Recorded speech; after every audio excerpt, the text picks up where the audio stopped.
Oi, pessoal, eu sou a Júlia e hoje nós vamos apresentar dois eventos muito importantes para a história contemporânea: a queda do Muro de Berlim, em 1989, e a dissolução da União Soviética, em 1991. Pessoal, eu sou o Rômulo e esses acontecimentos marcaram o fim da Guerra Fria, que foi uma disputa política, ideológica e econômica entre Estados Unidos e a União Soviética.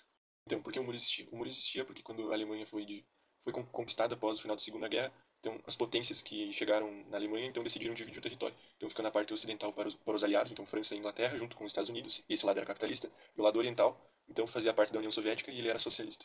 E então, os nomes da república, então era a Alemanha Ocidental, que era controlada pelos Estados Unidos, e a Alemanha Oriental, que era controlada pela União Soviética. A cidade de Berlim, que ficava na Alemanha Oriental, também foi dividida entre esses dois sistemas, o socialista e o capitalista. A diferença na qualidade de vida entre os dois lados era enorme. No lado capitalista, havia o modelo padrão desse sistema, com mais liberdade econômica, organização política e um desenvolvimento maior. Já o lado socialista seguia o modelo socialista tradicional, com liberdades mais restritas e maior controle sobre a vida das pessoas. Muita gente tentava fugir para o lado ocidental, para reencontrar suas famílias, viver com melhor qualidade de vida e viver com menos controle estatal. Na Alemanha Oriental, a polícia secreta socialista, chamada Stasi, se infiltrava na vida das pessoas para vigiar seus pensamentos e ideologias. Antes da construção do Muro de Berlim, milhões de pessoas já haviam fugido para o lado capitalista, e mesmo depois da construção do muro, houveram milhares de tentativas de fuga para o outro lado. Então, antes da construção do Muro de Berlim, o Stalin já tinha feito uma tentativa para tentar expulsar os americanos e os aliados da Berlim Ocidental, quando ele fez um bloqueio marítimo e terrestre para impedir que eles cruzassem as fronteiras com suprimentos, o que fez com que as pessoas ficassem durante alguns dias sem eletricidade e sem acesso a recursos. Porém, os aliados junto aos Estados Unidos usaram muito o aeroporto de Berlim, que foi o mais utilizado nessa época, então levando suprimentos via aviões. E então, posteriormente, no dia 3 de agosto de 1961, já com Stalin morto, o governo da Alemanha Oriental, junto com o governo da União Soviética, decidiu fazer a construção do muro para impedir que as pessoas fugissem para o lado ocidental. E então isso foi idealizado pelo Erich Honecker, que era secretário da Alemanha Oriental. Então a construção do muro começou na madrugada sem que ninguém soubesse. Então eles começaram cercando a Berlim Ocidental dentro do território soviético. Então eles literalmente é como se os seus vizinhos construíssem um muro ao redor da sua casa. Mas o muro ficava dentro do território deles. Então por isso que a Alemanha Ocidental não tinha muito o que fazer. Então a construção começou com arames farpados no chão junto com soldados vigiando a fronteira para que ninguém escapasse. E o muro então cresceu posteriormente por 28 anos, separando então ruas que antes eram comuns, separando famílias. E segundo a Alemanha Oriental, a construção do muro foi feita para impedir que coisas ruins chegassem ao lado oriental, mesmo sabendo que essas coisas ruins eram só para impedir que as pessoas fugissem para o lado ocidental, porque ninguém queria ir para o lado oriental. Então, um dado importante também nessa época é que 100 pessoas morreram tentando escapar com o muro já construído, enquanto 5.000 fugiram. E elas escaparam de diferentes modos, e mais pra frente a gente vai contar alguma dessas histórias. Então, a primeira fuga que se tem do muro é de um soldado soviético, o nome dele era Konrad Schumann. Então, quando o muro ainda estava sendo construído, ele estava lá para fazer segurança, mas ele acabou pulando um arame farpado, deixar a foto dele aqui escapando. E uma curiosidade é que, mesmo com a construção do muro, ainda existia uma fronteira entre as duas Alemanhas. Então, essa fronteira, quem era do lado oriental não podia ir para o lado ocidental, mas algumas pessoas que eram do lado ocidental podiam ir para o lado oriental. Entretanto, tinha um checkpoint muito conhecido ali, que era o checkpoint de Charles, então era a fronteira entre as duas Berlins, e com isso os soviéticos controlavam quem entrava no país, então eles revistavam o carro, pediam o que a pessoa ia fazer, e então normalmente quem ia pro lado oriental eram alguns americanos, e nessa fronteira então os soviéticos impediram que o americano tentasse cruzar a fronteira com o carro. Isso fez com que os exércitos americanos ficassem bravos com isso, e eles acabaram militarizando a fronteira por causa disso. Então os Estados Unidos começou a militarizar com soldados, colocar tanques, e a União Soviética fez a mesma coisa. E isso poderia ter levado o estopim para uma guerra então física entre Estados Unidos e União Soviética dentro do território da Alemanha. Porém, o John F. Kennedy fez uma ligação para o atual presidente da época da União Soviética, falando que era para eles deixarem isso de lado, e o relato dos soldados que estavam nessa fronteira na época, o medo deles era que algum soldado atirasse sem querer, e então gerando um conflito novo. Porque a ordem direta para os dois lados era que se houvesse qualquer conflito, então, se quem atirasse primeiro era para começar o conflito. Então isso poderia ter gerado uma terceira guerra mundial que foi então impedida. A primeira morte registrada foi da enfermeira Ida Seckmann. Ela morava em um prédio que ficava exatamente na divisa entre as duas Berlins. Para tentar fugir, Ida, junto com outros moradores, usava lençóis amarrados e pulava pelas janelas dos apartamentos para chegar ao lado ocidental. Mas durante uma dessas tentativas, Ida errou o pulo e acabou caindo fatalmente, tornando-se a primeira vítima do Muro de Berlim. Porque o muro começou a ser questionado. Então, nos anos 80, o socialismo europeu estava passando por uma crise, então a economia estava fraca, tinha pouca liberdade, com isso as pessoas estavam insatisfeitas. O abalo veio principalmente pelas pessoas que estavam insatisfeitas porque o governo acabou passando muitos recursos que antes eram incluído para a vida em sociedade, e acabaram investindo em outras ideias, incluindo a corrida espacial, a Guerra Fria, conflitos em outros territórios, por exemplo, o conflito no Afeganistão, e também a manutenção de controlar muitas pessoas. Então, isso inclui o Muro de Berlim. Então, nessa época, o presidente da União Soviética, o Gorbachev, ele cria a política de Perestroika e Glasnost, então que significa reconstrução e transparência. Então ele queria ser um pouco mais liberal e dar mais transparência para as pessoas da União Soviética.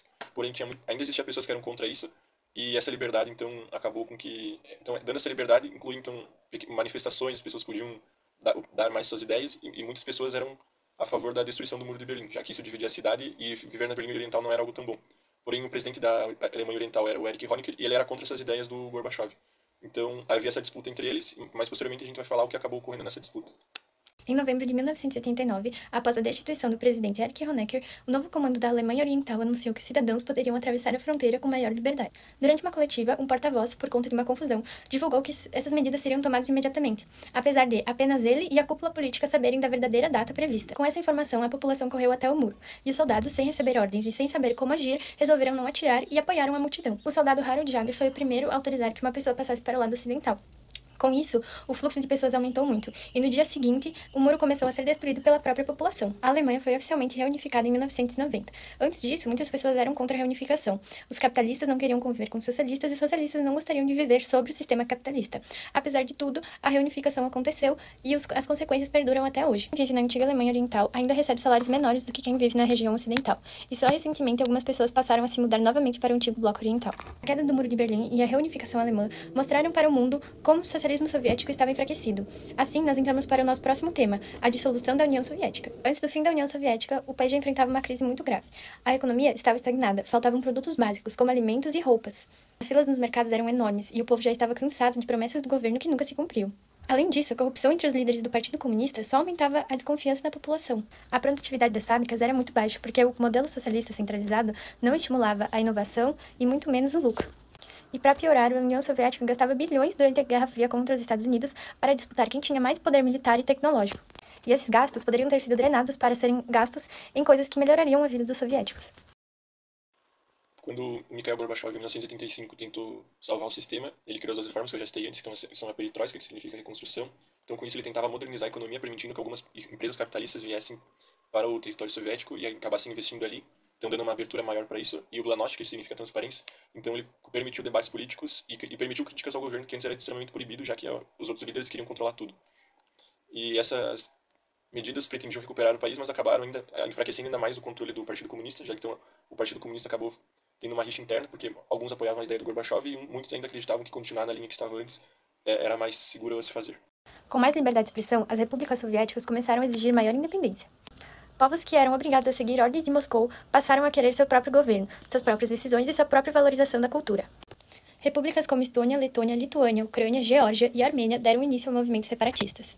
A União Soviética, formada por 15 repúblicas, começou a se desintegrar politicamente. Com isso, o controle do governo central estava cada vez mais fraco, e o nacionalismo começou a crescer em todas as regiões.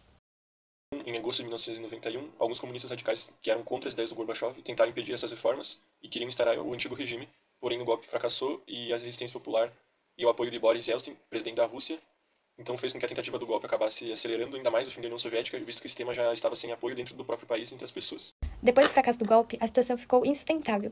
A maioria das repúblicas declarou independência e Gorbachev renunciou ao cargo. Em 25 de dezembro de 1991, a União Soviética foi oficialmente dissolvida.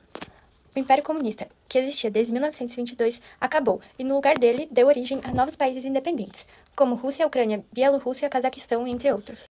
Algumas consequências disso, com o colapso da União Soviética, então foi o fim da Guerra Fria entre Estados Unidos e União Soviética, tornando os Estados Unidos a grande potência mundial quando a guerra acabou.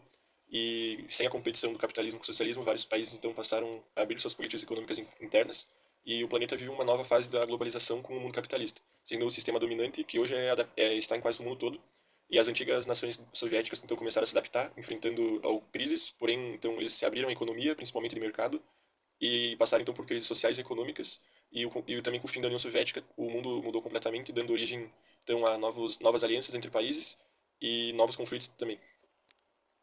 A queda do Muro de Berlim e a dissolução da União Soviética representam o fim da Guerra Fria, e eles nos mostram como crises internas e pressão social podem mudar o contexto muito rapidamente. Esse foi o nosso vídeo, muito obrigado por assistir.